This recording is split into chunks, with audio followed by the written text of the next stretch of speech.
시청자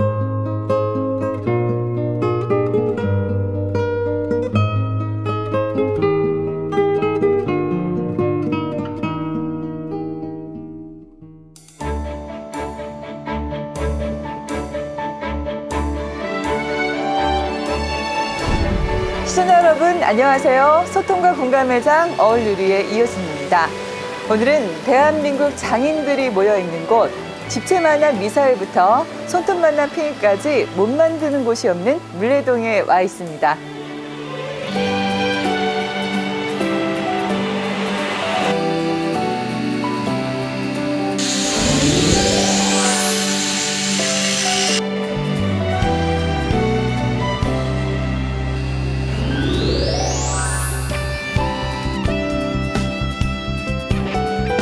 물레동에서 가장 핫한 곳에 왔습니다.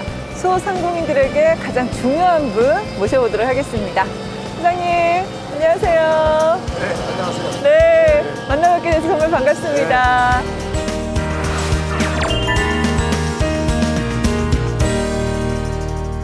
이렇게 물레동 거리에 왔는데요. 물레동 좀 구경 좀 시켜주시겠어요? 네, 한번 둘러보시죠. 네.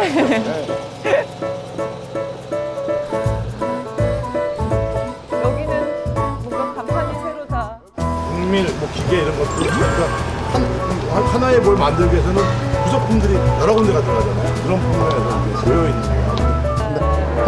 한번 가게 안내 도록 들어가 네, 보시죠. 네. 안녕하세요. 안녕하세요. 네, 안녕하세요. 와. 어유, 이야, 어머, 이렇게 잘랐어요. 금방 자르시네. 이게 사장님. 이 가스 용접이구나. 이야, 사장님. 그럼 주로 어떤 일 하시는 거예요? 아, 돈만 있으면 아가씨도 만들어. 아, 저도요? 우리가 대한민국 소공인들이 이야, 대단하시다니까. 제가 여기 가서 놀란 게 못 하시는 게 없으신 것 같아요. 사장님, 지금 만드시는 게 뭐예요? 로봇, 로봇이요? 저 산업용, 네. 저 로봇 팔이지 이게. 진짜 산업용 로봇 팔. 진짜 산업 로봇에 들어가는 팔. 먹고 싶다. 이걸 딱 집어서 딱. 그 팔을 만드는 걸 만드는 거예요. 그러니까 사실은 우리가 만드는 로봇 같은 경우를 큰 공장에서 네. 자동화로 만드는 것처럼 보이지만 이렇게 묵묵하게 밑바탕에서 일하시는 분들이 특히 소공인들이 이렇게 열악한 환경이지만 만들어내야지 그런 또 로봇가 아주 우리 휘황찬란 로봇가 완성되는 거예요. 대단하세요. 대단하세요.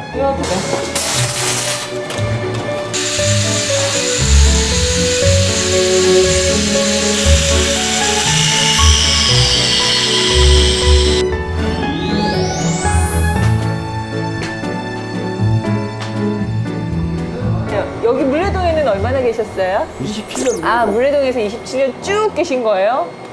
아니지. 네. 옛날에는 발전소 같은 데만 있었지. 그러니까 산업용. 큰 회사에 일하시다가 여기서 야, 파이프 발전소 그게 그 엔지니어 쪽이지 그게. 아, 요즘 좀 어떠세요? 불황이죠. 불황이에요? 아, 일이 없으니까 아무래도 많이 걱정하겠죠. 네. 이런 소기업들이 일이 많이 나오면은 그래도 물레동이 활성화가 되잖아요. 그렇죠. 대한민국 세금 제일 많이 내는 데가 물레동인데 지금 완전히 낙후됐어요. 여기 평균적으로 전부 두세 명씩 다 인원들이 있었거든요. 많은 데는 뭐 한 10명? 네. 나도 한 6명까지 있었는데 내가 할 일도 없는데 무슨 직원이 필요해? 물레동이 일단은 잘 되려면 대기업에서 첫째는 일을 좀 많이 풀고 네, 맞아요. 그리고 좀 단가를 좀 더 많이 올려주고. 그건 당연한 거죠. 네. 일 없다 핑계대고 사정없이 깎아버리지. 그러니까 이게 참 그게 잘못된 거죠. 잘못된 갑의 행포입니다. 또 그런 부분을 바꿔야 됩니다. 네. 자녀분은 어떻게 되세요? 저 아들, 딸. 아, 그래도 아드님, 아드님하고 따님하고 이렇게 여기 27년 동안 고생하셔갖고 다 열심히 잘 키우셨으니까 뭐 보람은 있으시겠네요. 그렇죠. 네, 자녀분들이 건강하게 잘 자라면은 또. 네, 힘내세요. 고맙습니다. 네.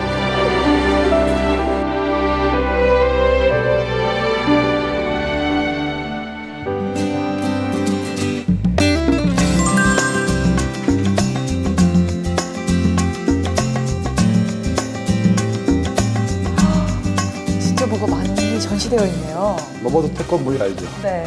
로버트 태권브이에 들어가는 부속들이에요. 아, 우리나라 대단하네. 소공인들, 네. 소상공인에서 소공인들이 네. 이런 거를 잘 만드는데 상당히 과학적이고. 그러니까 옛날에 그런 말이 있었잖아요. 네. 우리는 소공인들이 하면은 로켓도 만들 수 있다. 야. 이런 원초적인 기술들이 대기업에서 만드는 것이 아니라 이 가장 경제 밑바탕인 소공인들이 묵묵하게 조그만 공장에서 만드는 거예요. 이런 베어링 같은 경우는요, 전 세계에서 우리나라 사람들이 제일 잘 만드는 기술이에요.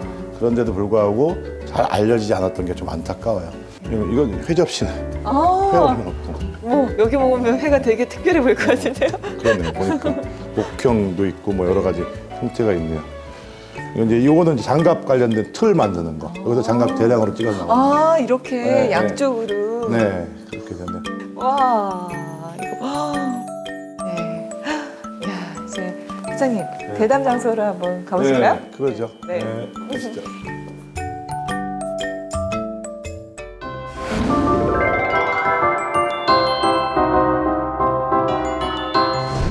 와, 물레동에 와보니까요. 대한민국 소상공인들 정말 대단하신 것 같아요. 못 만드는 게 없으시네요. 네, 신기한 거 보여드릴게요. 네. 와. 야, 이게 팽이잖아요. 네. 이 팽이 하나에도 정밀하고 과학적인 게 다 함축되어 있는 기술이라고 할 수 있어요. 진짜 신기해요. 네. 아직까지 들고 있어요. 네, 맞습니다. 우리나라 소공인들은 정말로 과학적이고 정밀적인 제품을 만들어냅니다. 과거에 보면은 우주선도 만들어낸다 그러잖아요. 네. 그만큼 대한민국의 소상공인들은 위대하고 대단한데 요새 경기가 너무 안 좋고 상황이 안 좋다 보니까 경제적으로 소외되는 부분이 있어서 좀 안타깝게 생각합니다. 뭐 미사일부터 팽이까지 못 만드는 게 없는 그런 곳에 왔습니다. 이제 소상공인연합회 최승재 회장님과 대담 시작해 보도록 하겠습니다. 벌써 올 한 해도 얼마 남지 않았고요. 좀 불황이 계속되면서 힘들다는 이야기 굉장히 많았습니다. 특히 이 소상공인들에게는 경기 악화 여파가 피부로 와닿았던 한 해였는데요. 회장님 어떤가요? 메르스 사태, 그다음에 네. 세월호 참사, 그다음에 여러 가지 경기가 지금 악화되고 그 중에서도 이제 소상공인들이 상당히 직격탄을 맞게 됐습니다. 소상공인들이 상황이 안 좋다는 부분은 우리나라 경제의 어떤 뿌리가 안 좋아진다는 얘기고요. 기초가 무너진다는 얘기거든요.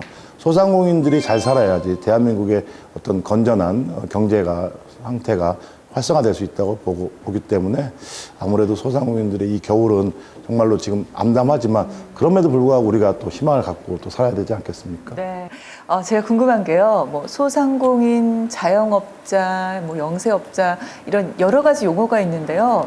소상공인 이러면 정의가 어떻게 되는 건가요? 유통 서비스 같은 경우에는 고용을 저희가 기준으로 해서 5인 미만, 네. 그다음에 제조는 10인 미만. 그 소상공인이 지금 한 전국에 320만 개 정도의 사업체 수가 있고요. 또 1인 사업자가 있습니다. 뭐 시험지 돌리는 분들, 그다음에 정수기 필터 교환하는 분들, 1인 사업자들. 그분들까지 지금 한 650만, 700만이라 그러고요.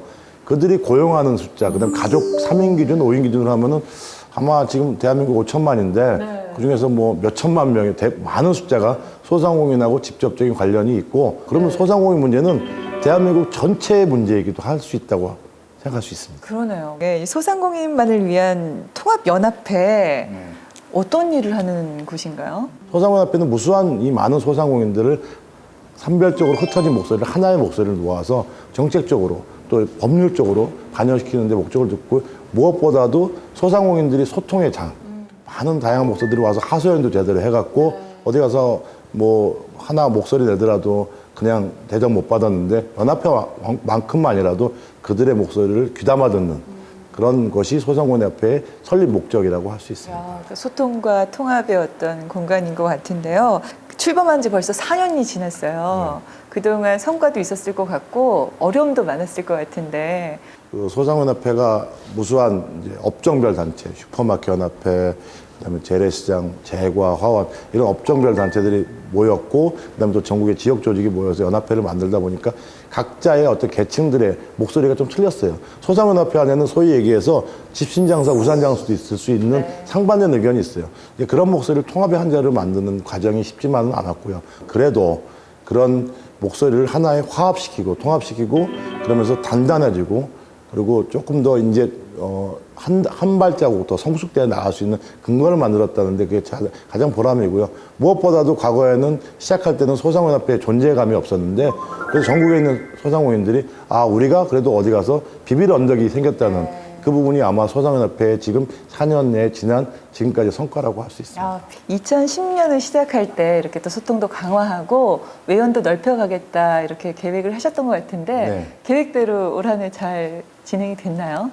2016년도는 사실은 여러 가지 정말로 다사다난했습니다. 매출이 하락하는 건 떠나서 앞으로 상황도 그러니까 지금은 어렵더라도 내일은 좀 낮을 거라는 기대가 있어야 되는데 상황은 점점 안 좋고요. 네. 과거에 우리가 수출 유도 정책, 선박이라든지 전자라든지 기계라는 거를 수출을 많이 해서 그나마 대한민국에 낙수 효과라도 있었는데 지금 수출 정책도 안 돼 있고 소상공인들은 지금 계속 폐업이 되고 있고 5년 생존율이 50%도 안 되는 아주 암울한 상황이고 OECD 21개국가 중에서도 22건 정도로 지금 소상공인들이 과밀화가 되고 왜냐하면 지금 양질의 일자리가 없기 때문에 이런 아주 여러 가지 환경이 안 좋습니다. 그래서 2017년도에는 좀 그런 부분은 이제 정밀하게 정리정돈을 해서 정말로 소상공인들의 정책이나 어떤 문제점에 대해서 이제 우선순위를 정할 수 있는 부분이 필요한데 2010년도에 그런 문제점을 우리가 한번 되돌아보고 정리하는 시간이 만들어진 계기는 된 것 같습니다. 네. 특히 올해는 또 김영란법 등 소상공인 관련 이슈들이 좀 많았어요. 그런 어떤 이슈들을 한번 정리를 한번 해주실까요? 김영란법이 가장 소상공인 이슈화에 크나큰 영향을 미쳤던 사안이라고 할 수 있습니다. 이 소상공인들에게 매출 하락이라 하면 곧 거의 폐업을 이루는 극빈으로 전락하는 거거든요. 견뎌낼 수 있는 여력이 없습니다. 지금 당장의 김영란법 이후에 식당이라든지 화훼업계는 거의 직격탄을 맞아서 매출이 엄청나게 하락을 했고 폐업을 하고 있거든요. 식당 같은 경우는 당장의 김영란법의 대상자가 아니냐를 떠나서 일단은 모임 자체, 화합 자체, 사람들 만나는 것 자체를 꺼려하고 지금 이 정책이 성숙될 때까지 당장에 제일 피해 있는 건 대기업도 아니고 소상공인들이고 김영란법이라는 좋은 취지의 법을 당사자들하고 충분히 협의를 하고 당사자들이 미칠 영향에 대해서 최소한 국가가 그런 부분에 대해서 여러 가지 영향을 고려해서 정책을 배려하면서 펼쳤다면 아마 소상공인들도 좋았겠는데 이런 부분들이 정말로 소상공인들한테 이 얼어붙은 가슴에 정말 환경까지 지금 얼어붙고 있어서 정말로 상황이 안 좋았던 것 같습니다. 정말 제도적인 보완이 확실히 필요한 것 같아요. 안타까운 이야기 중에 하나가 서문시장 화재 이야기를 해보도록 하겠습니다. 상인들의 피해가 더 커진 이유 중에 하나가 화재 보험이라는 얘기였는데요. 소상공인들 그리고 전통시장의 경우 화재 보험 가입 자체가 어려운가요?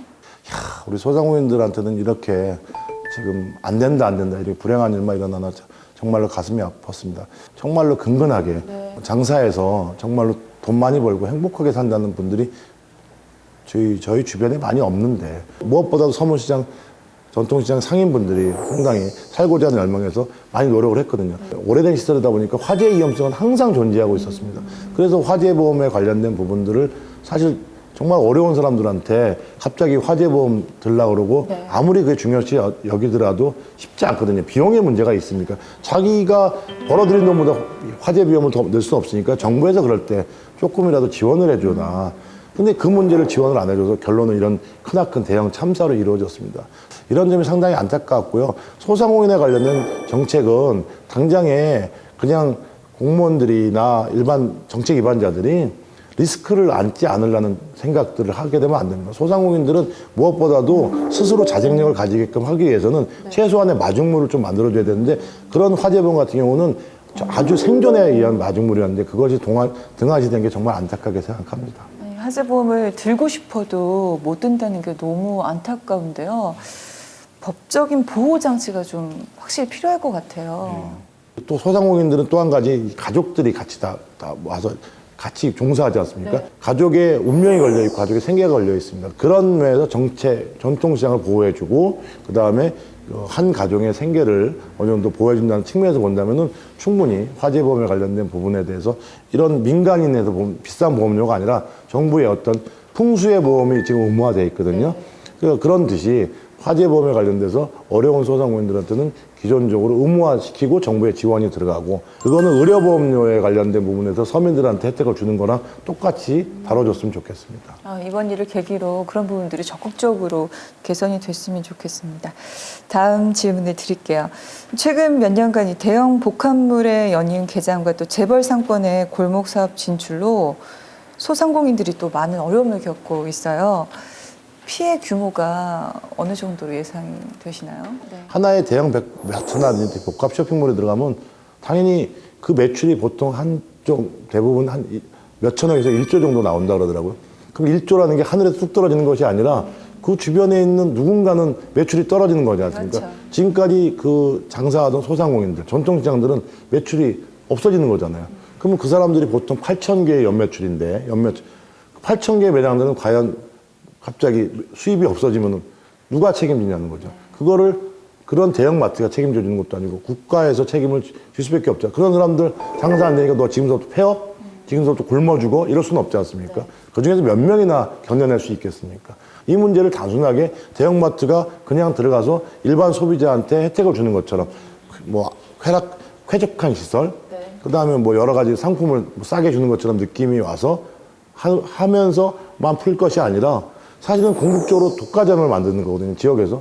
그럼 독과점 피해는 반드시 소비자가 볼 수밖에 없는 부분이 있고요. 과거에 장사들을 하면서 지역 경제가 활성화됐던 이유가 빵 구워서 파는 분은 돈 벌어서 동네 슈퍼마켓 가서 물건 사고, 슈퍼마켓 하는 분은 또 돈 버시면 이발소 가서 머리 좀 자르시고, 이발소 하시는 분은 꽃가게 가서 또 꽃도 사시고, 최소한 큰 돈은 아니지만 그 지역에서 돈이 벌리지만 지금 대형마트는 서울 쪽으로 전부 다 한쪽으로 자본이 쏠리는 부분, 블랙홀처럼 쫙 빨아들이는 거죠. 지역 경제에 어떤 도움이 되는가에 대해서 우리가 한번 생각을 해봐야 되고요. 외국에 제가 가보니까 뉴욕은 대형마트가 하나도 없어요. 월마트가 10몇 년 동안 들어오려고 노력을 했는데도 그 유명한 월마트가 못 들어옵니다. 왜냐하면 자본주의의 극치인 미국에서도 대형마트에 관련된 부분은 소상공인들이 기본적으로 근간을 이루어야지 경제가 살아난다는 부분을 경험적으로 아는 거예요. 그래서 지금 상생법, 유탱법이 지금 있는데도 불구하고 이 상생법, 유탱법이 여전히 그 소상공인들을 보호하거나 육성하는 부분에서 부족한 부분이 있습니다. 그래서 소상공인들이 이제는 희망을 갖고 지역에서 내가 열심히 소비자들한테 잘하고 싼 물건을 공급하고 그다음에 시설을 개선하고 그러면 잘 살 수 있다는 희망을 줘야지만이 그 사람들이 조금 더 나가서 큰 가게도 열고 나중에 정말로 큰 기업도 될 수 있는 그런 성공사를 만들고 하는 것이 우리나라가 건전하게 제대로 된 대한민국을 만드는 데 있어서 소상공인 문제는 거기에 한 중요한 부분이라고 생각하고 상생법, 유통법을 개선하기 위해서 노력하겠습니다. 소상공인들을 보호하는 게 곧 우리가 상생하는 길이란 말씀이시고요. 질문 이어서 가도록 하겠습니다. 이 대기업 자본을 규제하기 위한 법규들도 있음에도 왜 이런 문제들이 계속 나타나는 걸까요? 일부 소상공인들한테 지역을 대표하지 않는 소상공인들한테 뒷돈을 주고 그냥 허락받은 것처럼 하고 근데 사실은 그 지역에 대형마트가 들어가게 되면은 많은 소상공인들이 피해를 입잖아요. 한 업종만 피해는 보는 것이 아니라 정말로 아까 말씀드렸지만 하나의 그 7,000개, 8,000개 업종들이, 매장들이 피해를 보는데 그래서 이런 부분들이 상당히 좀 문제가 있어서 지금 법 개정 작업이 이루어져 있고요, 지금. 그리고 그런 일을 대형마트가 만약에 그런 뒷돈 거래라든지 불법적이고 살법적인 걸 통해서 입점했을 때는 처벌 조항을 만드는 걸 만들고 있고요. 또 한 가지는 우리가 요번에 지역 소상공인들 조직을 만들고 있어요. 연합회가 업종별 연합회기도 하지만 지역 조직도 만들어지고 있거든요. 전국에 한 125개 지역의 조직이 있는데 250개까지 확대시켜서 앞으로 대형마트가 그렇게 반칙적인 일을 못하게끔 지역 조직에서 하고의 어떤 대화가 제대로 이루어지게끔 할 수 있게끔 제도적 장치를 만들기 위해서 노력하겠습니다. 그렇게 한 목소리를 낼 수 있어야 또 그게 강력한 힘이 될 것 같아요. 소상공인들은 아무래도 숫자가 많다 보니까 사실은 산발적인 목소리가 나갔는데 아까도 방금 전에 말씀하셨지만 한 목소리를 냈을 때는 가장 강력한 조직이 되고 그 강력한 목소리가 국민들이 납득할 만한 목소리가 된다면은 정말로 좋은 어떤 소상공인의 어떤 관련된 내용들이 표본이 될 수 있겠죠. 열심히 응원하도록 하겠습니다. 네, 감사합니다. 그 진짜 골목 상권 또 영세 상인들을 보호받을 수 있게 하려면 어떤 부분들이 좀 절실할까요? 이 소상공인이라 하면은 우리 경제에 가장 보면 실핏줄 같은 역할을 하는 거거든요. 이 소상공인이 성공해서 또 중소기업이 되는 부분이 있는데, 소상공인들이 아무리 열심히 노력하고 정말로 피땀 흘려 일을 해도 어떤 외부의 환경 때문에, 정부의 잘못된 정책 때문에, 그다음 대기업의 일방적인 침탈 행위 때문에 내가 망해버리는 이런 사례들, 이런 부분들을 바꿔줘야 돼요. 그게 안 바꿔진 상태에서 카드 수수료 문제라든지 임대차 보호법이라든지 그다음에 유통법 상생법 문제라든지 소상공인 둘러싼 여러 가지 이슈들이 있지만 이거부터 먼저 바꿔줘야 되고, 정부에서 컨트롤 타워가 없어요. 소상공인을 다루는 컨트롤 타워가. 모든 각 부처에서 소상공인을 조금 다루는 것처럼 보이지만 모든 현안에서 뒤로 밀리고 있거든요. 이 소상공인 문제를 그냥 놔둬서는 우리나라가 여러 가지 경제가 불안정할 수밖에 없는 부분이 있는데도 불구하고 우선 정책에서 밀리고 있고 법에서도 밀리고 있고 소외받고 밀린다는 거죠. 소상공인들이 장사가 안 되는 거는요, 그 사람이 게을러서 아니면은 여러 가지 문제가 있어서 장사가 안 되는 것이 아니라는 걸 이제 아셔야 된다는 거죠. 그걸 반영하고 한 목소리를 내는 곳이 소상공인협회이기 때문에 소상공인협회가 경제의 단체로서의 정부의 어떤 파트너로서 어떤 인정을 받는 것이 중요하다고 생각을 합니다. 네. 저희 방송국도 소상공인과 또 전통시장을 위한 특화된 또 전문 방송이다 보니까 오늘 말씀하신 분들이 여러 가지로 공감이 많이 가거든요. 저희 방송은 자주 보시나요? 네, 자주 보고 있습니다. 저도 소상공인 방송 만드는 지원하고 법 만들 때 제가 기여했던 사람이고요. 네. 소상공인들한테 좋은 방송으로 계속 지금 선정되고 있고, 또 소상공인들한테 그 현안을 다뤄주다 보니까 우리 방송이라는, 우리 느낌이라는, 이제 어떤 소상공인 방송은 일반적인 다른 TV랑 틀리게 나의 얘기를 다뤄준다는 부분에 대해서 상당히 공감하는 부분이 있어요. 저도 이렇게 소상공인 방송을 보면서 참 전통시장 문제라든지 또 소상공인 현안 문제, 그 다음에 소상공인의 어떤 성공 사례를 얘기해주는 부분에 대해서 정말로 우리한테는 꼭 필요한 방송이다. 특히 그 휴먼다크 소상공인이라는 거는 마치 제 얘기를 하는 것처럼 느껴져서 제가 보면서 아주 극한 공감을 많이 하고 있고요. 상당히 그런 부분에 대해서 도움이 된다고 생각하고 있습니다. 그러면 이 소상공인들을 대표해서 저희 소상공인 방송에 뭐 좀 더 주문하고 싶은 부분 있으실까요? 네.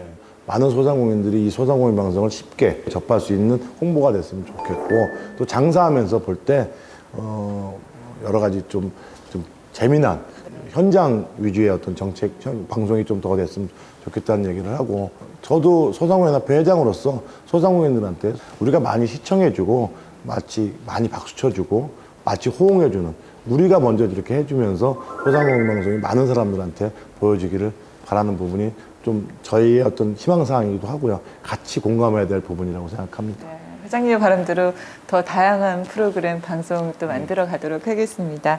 회장님, 2017년부터 달라지는 뭐 소상공인 정책 어떤 것들이 있나요? 지금 제일 중요한 거는 2017년도에 이제 2016년도 10월 달쯤에 중소기업청에서 소상공인 3개년 계획이라는 걸 발표했습니다. 그거의 중점적인 내용은 소상공인을 창업 단계에서부터 과밀화를 억제하자는 데 목표가 있고요. 지금 사실은 뭐 통닭집 옆에 통닭집이 들어가고 피자집 옆에 피자집이 들어가는 것은 사실은 서로 간에 별로 바람직하지 않은 부분이 있습니다. 그래서 제대로 된 정보를 정부에서 주는 거죠. 이 지역에는 이미 많은 통닭집이 있기 때문에 들어가봤자 통닭 먹는 사람 소비자들은 이만큼밖에 없는데, 유동인구도 이만큼밖에 없는데 들어가서는 별로 매출이 일어나지 않는다. 이런 부분들이 가장 크나큰 변화고 하고요. 지금까지는 그냥 적당하게 대출이나 해주고 지원이나 해주는 부분인데, 이제는 지능정책으로, 육성정책으로 가는 부분이죠. 조금 더 노력하고, 그 다음에 지금 내가 처해진 환경에서도 교육도 좀 받고 이런 사람들에 대한 지원을 강화하는 정책이 아마 크나큰 변화라고 생각합니다. 지원 받아야 될 거와 지원 받지 않아야 될 걸 분리하는 정책을 이제 아마 원년이라고 생각하시면 그게 가장 큰 변화라고 생각합니다. 그동안은 소상공인들을 보호했다면 이제부터는 육성도 하자, 그렇게 말씀을 하시네요. 제대로 육성을 하자. 네, 좋습니다. 내년은 또 소상공인 연합회도 중요한 한 해가 될 것 같은데 또 계획들 세우시고 계시죠? 어떤 계획들 세우시고 계신가요? 대한민국에 있는 모든 소상공인들이 소상공인협회를 한마디로 얘기해서 의지할 곳이라고 생각하고, 소상공인협회가 필요하다는 존재의 이유를 우리가 분명히 알려줘야 될 필요가 있고요. 소상공인협회가 있음으로 인해서 소상공인들의 어떤 삶의 희망이 낮을 거라는 기대도 갈 수 있게끔 만들어내고 소상공인협회가 나하고 같은 내야 나의 협회라는 부분이라는 나의 조직이라는 부분을 같이 느끼게끔 만드는 게 필요한 것 같습니다. 저를 포함한 모든 그 구성원들은 더 낮은 자세로 더 많은 얘기를 들어주고 그리고 얘기를 들어줘서 그 목소리를 계속 집합체로 만들어서 정부나 국회에다가 전달하는 그런 부분이 필요한 것 같고 소상공인협회 2011년도에 그런 점에서 최대한 주력할 생각입니다. 저는 이 소상공인들을 위한 소상공인연합회가 있어서 정말 다행이다 그런 생각이 계속 듭니다. 마지막으로 이제 묵묵히 일하는 소상공인들에게 한마디 해주세요. 어쨌든 뭐 금년 정말 많이 고생하셨고요. 네. 힘드셨을 거라고 생각합니다. 소상공인들한테 이렇게 한마디 하라 그러면 제가 길거리에서 많이 투쟁하고 투사의 모습으로 노력하면서도 막상 그런 얘기할 때마다 가슴이 울컥울컥합니다. 네. 우리 소상공인들은 지금의 생업에 열심히 종사하는 부분들이 비록 힘들다 하더라도 용기 잃지 마시고요. 우리가 오늘보다는 내일 노력해서 나아질 거라는 희망을 갖기 위해서 사는 듯이 소상공인협회와 같이 저희가 뒤에서 뒷받침할 테니까 열심히 하신다면은 우리가 충분히 대한민국의 경제 주체로서 삶의 활력을 만드는데 저희가 주축돌이 될 거라고 생각하면서 열심히 화이팅입니다. 네, 오늘은 소상공인연합회 최승재 회장님을 만나서 이 소상공인들의 현재와 또 앞으로 희망에 대해서 말씀 나눠봤습니다. 회장님 감사합니다. 감사합니다. 네. 대한민국의 경제를 짊어지고 있는 700만 소상공인들이 힘내시길 바라면서 어울들이 다음 시간에 다시 찾아뵙겠습니다.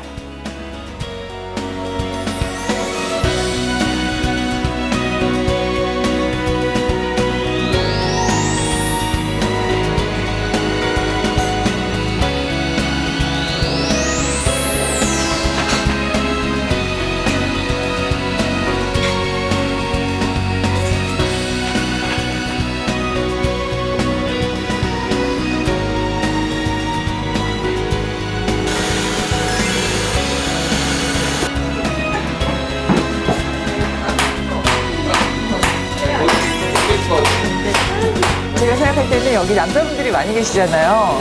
그래서 여자분 좀 계시기에는 좀 삭막하기도 할 것 같은데. 그래서 그런지 사장님들이 저희랑 잘 지내요. 그래서 더 잘 지내시는구나. 처음에는 좀 이렇게 어색했는데 네. 지금은 이제 가끔 이제 서로 먹을 것도 갖다 주시고 생각보다 다들 인심이 좋으세요.